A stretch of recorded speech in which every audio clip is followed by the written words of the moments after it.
آپ کو جب اللہ لے جائے حج کرنے، کہو آمین۔ اللہ تعالیٰ آپ سب کو اپنے نبی صلی اللہ علیہ وسلم کا روضہ دکھا دے۔ تو ہماری جو حج کمیٹی ہے اور سینٹرل حج کمیٹی ہے، انہوں نے انتظامات اتنے معیاری اور اچھے نہیں کیے۔ جس طرح کا جو وعدہ کیا وہ وعدہ مکمل نہیں ہوا۔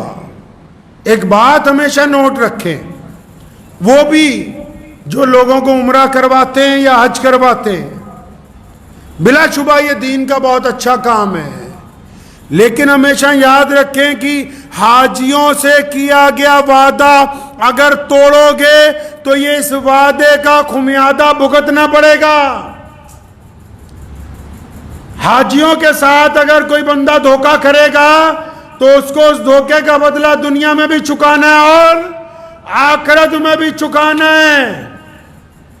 اگر حاجیوں کے انتظامات میں وہ بے ایمانی کریں گے، جو ادارے بنائے گئے اگر وہ بدقیامتی کے ساتھ کام کر رہے ہیں اور ان کو تکلیف پہنچا رہے ہیں، تو اس چکر میں نہ رہیں کہ کچھ نہیں بات ہوتی، کوئی انکوائری ہوگی ختم ہو جائے گی۔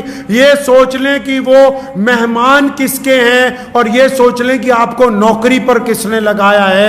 وہ مہمان اللہ کے ہیں اور آپ کو نوکری پر بھی اللہ نے خدمت پر لگا رکھا ہے، اس لیے اپنی خدمت ایمانداری سے ادا کیجئے، بے ایمانی کرنے کی کوشش نہ کیجئے۔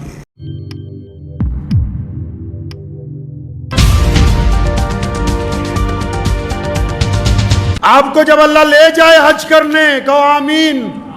اللہ تعالیٰ آپ سب کو اپنے نبی صلی اللہ علیہ وسلم کا روضہ دکھا دے۔ آپ جب جائیں گے نا مکہ اور مدینہ منورہ، خدا کی قسم کھا کے کہتا ہوں، مکہ ایسی جگہ پر ہے، سنیں یہ بھی کشش کی بات ہے، مکہ ایسی جگہ پہ ہے جہاں کوئی پانی کی جھیل نہیں ہے۔ مکہ ایسی جگہ پر ہے جہاں سنگلاخ چٹانیں ہیں۔ مکہ ایسی جگہ پر ہے جو چاروں طرف ریت ہے۔ مکہ ایسی جگہ پہ ہے جہاں پر ہریالی نہیں اگتی۔ مکہ ایسی جگہ پر ہے جہاں چاروں طرف ہزاروں کلومیٹر تک بیابان جنگل ہیں اور سنگلاخ چٹانیں ہیں، چلتی ہوئی تیز ہوائیں ہیں، گرم ہوائیں اور تیز دھوپ ہے، اڑتا ہوا ریت ہے۔ دیکھو میرے رب کا کمال۔ اپنا گھر کہاں بنوایا؟ چاہتے تو کسی برف پوش علاقے میں نہ ہوتا، چاہتے تو کسی ٹھنڈی جگہ نہ ہوتا، چاہتے تو کسی سمندر کے کنارے نہ ہوتا، چاہتے تو کسی دریا کے درمیان میں نہ ہوتا، چاہتے تو کسی بہت خوبصورت ملک میں نہ بنایا جاتا۔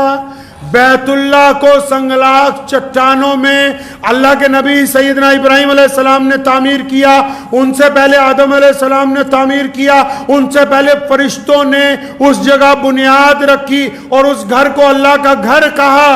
کیوں؟ دنیا کو دکھانا تھا نا، جتنے دنیا کے اسلام مخالف طاقتیں ہیں ان کو بھی دکھانا تھا کہ آؤ اب یہ جو کروڑوں لوگ، اب یہ جو پوری دنیا کے دیوانے بیت اللہ کی طرف آتے ہیں نا، یہاں کشش کا مرکز کوئی دریا نہیں ہے، یہاں کشش کا مرکز کوئی پہاڑیاں نہیں ہیں، یہاں کشش کا مرکز کوئی پڑتی ہوئی برف نہیں ہے، یہاں کشش کا مرکز کوئی ہر مہینے ہونے والی بارشیں نہیں ہیں۔ فرمایا ان سنگلاخ چٹانوں میں اگر کشش کا کوئی مرکز ہوگا تو صرف میرے رب کا گھر ہوگا، اس کے گھر کی طرف ہی لوگ آئیں گے، اس کے علاوہ کوئی کشش کا مرکز نہیں ہوگا۔ آپ جب جائیں گے نا تو لوگوں کو بیت اللہ سے، مکے کی چٹانوں سے، وہاں کی ریت سے اس لیے عشق ہے کیونکہ یہاں ہمارے پیارے نبی صلی اللہ علیہ وسلم رہتے تھے۔ کوئی ہے ایسا کائنات میں؟ حجر اسود کو ہم چومتے ہیں دیوانوں کی طرح، اور سیدنا عمر بن خطاب رضی اللہ تعالیٰ عنہ جس دن پہنچے حجر اسود کو چوما، ایسے اسے پکڑا اس پتھر کو دونوں طرف سے اور فرمایا حجر اسود تو ایک پتھر ہے، تیری ہمارے نزدیک کوئی قیمت نہیں، ہم تجھے اس لیے چومتے ہیں کہ محمد الرسول اللہ نے تجھے چوم رکھا ہے۔ اللہ نے اس پتھر کو عزت عطا فرمائی کہ اس کو محمد الرسول اللہ نے چوم رکھا ہے۔ یہ بیت اللہ کی اور مسجد نبوی کی کشش ہے کہ اور کچھ نہیں وہاں، اگر ہے تو صرف اللہ کا گھر ہے۔ تو دعا کیجئے، وقت بھی ہو گیا ہے، کہ اللہ تبارک و تعالی ہم سب کو حج بیت اللہ نصیب فرما دے انشاءاللہ تعالی، ہمیں بھی اپنے گھر میں آنے کی توفیق عطا فرما دے انشاءاللہ تعالی، اور جو لوگ اس بار حج کرنے کے لیے گئے ہوئے ہیں اللہ ان کے حج کو قبول فرمائے۔ اور اس سے دوران ہی یہ بات آپ سے کرتا چلوں کہ گزشتہ ہفتے اس بات کی خبر آئی پنجاب کے حاجیوں کی طرف سے کہ وہاں جب پہنچے ہیں مدینہ منورہ میں تو ہماری جو حج کمیٹی ہے اور سینٹرل حج کمیٹی ہے انہوں نے انتظامات اتنے معیاری اور اچھے نہیں کیے، جس طرح کا جو وعدہ کیا وہ وعدہ مکمل نہیں ہوا۔ ایک بات ہمیشہ نوٹ رکھیں، وہ بھی جو لوگوں کو عمرہ کرواتے ہیں یا حج کرواتے ہیں، بلا شبہ یہ دین کا بہت اچھا کام ہے، لیکن ہمیشہ یاد رکھیں کہ حاجیوں سے کیا گیا وعدہ اگر توڑو گے تو یہ اس وعدے کا خمیازہ بھگتنا پڑے گا۔ حاجیوں کے ساتھ اگر کوئی بندہ دھوکہ کرے گا تو اس کو اس دھوکے کا بدلہ دنیا میں بھی چکانا ہے اور آخرت میں بھی چکانا ہے۔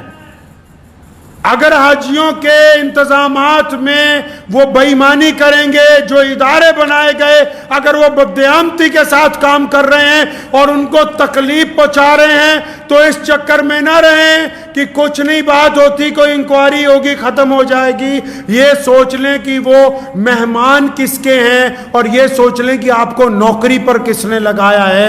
وہ مہمان اللہ کے ہیں اور آپ کو نوکری پر بھی اللہ نے خدمت پر لگا رکھا ہے، اس لیے اپنی خدمت ایمانداری سے ادا کیجئے، بے ایمانی کرنے کی کوشش نہ کیجئے۔ کیونکہ جو حاجی جاتا ہے نا وہ اپنا پورا سرمایہ، ایک صاحب مجھے کہنے لگے کہ ہمارے ایجنٹ نے یہ کیا کہ جب ہم عمرے پہ جا رہے تھے تو اچانک وقت پہ کہنے لگا کہ 5,000 ہزار اور لگ گئے، 2 نہیں تو لے جاؤں گا نہیں تو نہیں لے جاؤں گا۔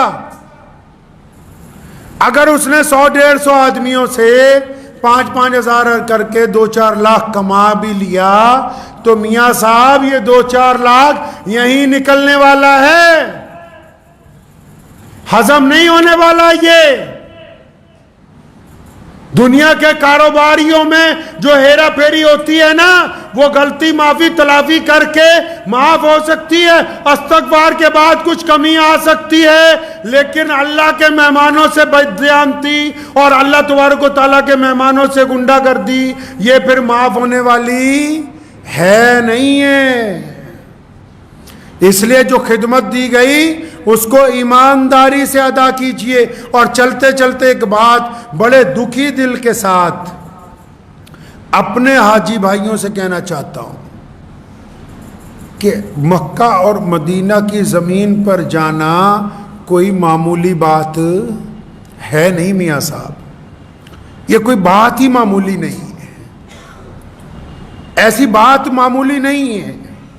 میرے والد صاحب شیر اسلام مولانا حبیب الرحمن ثانی لدھیانوی رحمۃ اللہ علیہ ہمیں کہا کرتے تھے کہ جب مدینے جاؤ تو وہاں جتنا کم وقت ہو اتنا لگاؤ۔ تو ہم نے تو دیکھا بھی، ہمارے والد تو ساری زندگی اللہ اس کے رسول کے سچے عاشق رہے، یہ عاشق کیسی باتیں کرتا ہے کہ مدینے جاؤ تو کم وقت لگاؤ۔ بھی کیا بات ہوگی؟ پوچھا کیا بات ہے؟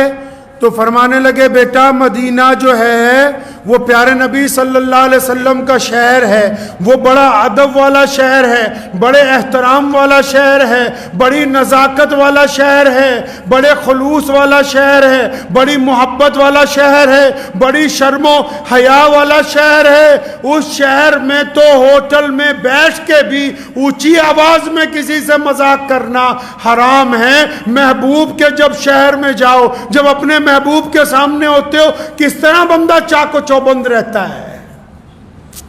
بندہ جب اپنے محبوب کے سامنے ہوتا ہے کیسا ہوتا ہے اس وقت بندہ؟ کہ کوئی ادا ایسی نہ ہو جو محبوب کو ناپسند ہو جائے۔ ایک صاحب نے پوچھا کہ مدینہ منورہ جب چلے جائیں عاشقوں کے سوال ہوتے ہیں، جواب بھی عاشقوں کے ہیں، نہ سوال کرنے والا غلط ہے نہ جواب دینے والا غلط ہے۔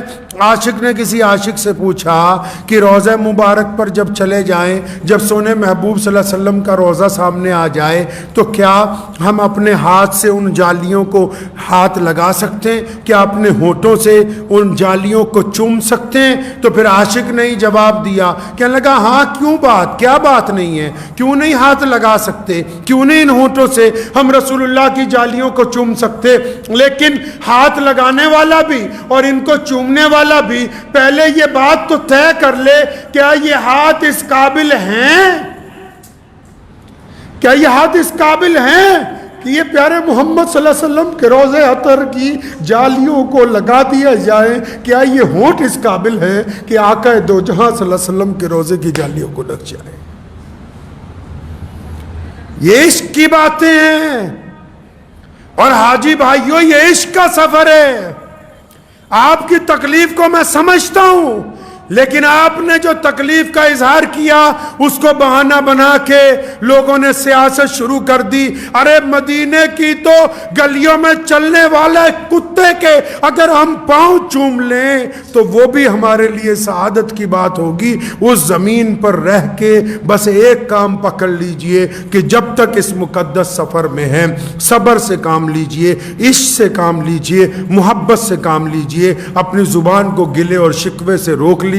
نبی علیہ السلام نے فرمایا جس نے حج کی تکلیفیں، جس نے مدینہ منورہ کی پریشانیوں پر صبر کر لیا، اللہ اس سے راضی ہو جائے گا۔ اس مقدس شہر کا نام اخباروں میں آئے، اخباروں میں یہ کہہ کے آئے کہ روئے زمین مقدس پر فلاں فلاں نے یہ فلاں فلاں حاجی کے ساتھ زیادتی کر دی۔ یہ میرے لیے بھی شرمندگی کی بات ہے، آپ کے لیے بھی شرمندگی کی بات ہے، اور بے غیرت انتظامات کرنے والوں کے لیے بھی شرمندگی کی بات ہے۔ یہ ضرور کہنا چاہتا ہوں حاجی بھائیوں کو کہ اب جو وقت چل رہا ہے اس وقت کو کارآمد کر لیجئے، اس وقت کو اپنے لیے خوش نصیبی والا وقت بنا لیجئے، استغفار کرتے رہیے، اللہ سے دعائیں کیجئے اپنے لیے، پوری دنیا کے لیے۔ جب آ جائیں گے تو متعلقہ اداروں کا چاہے تختہ پلٹ دینا، اس میں کوئی دو رائے نہیں، لیکن اس روئے زمین پر جہاں اللہ آپ کو لے گیا ہے اس کی تو مٹی کے اوپر چلنا یہ ہماری قسمت سے اوپر کی بات ہے، ہماری حیثیت سے اوپر کی بات ہے۔ تو دعا کیجئے اللہ تبارک و تعالی مجھے بھی اور آپ سب کو بھی اس کے اوپر عمل کی توفیق عطا فرمائے۔ آپ سے نویدن ہے کہ آپ ہمارے چینل کو سبسکرائب ضرور کیجئے گا تاکہ آپ کو وہ خبریں پہنچتی رہیں جن کو گودی میڈیا نہیں دکھاتا ہے، وہ ہم آپ تک پہنچانے کی کوشش کرتے ہیں۔ فی الحال اس ویڈیو میں اتنا ہی، ہمیں دیجیے اجازت، آگے پھر ملاقات ہوگی آپ سے کسی ایسی خبر کے ساتھ۔ تب تک کے لیے جے ہند، دھنیہ واد۔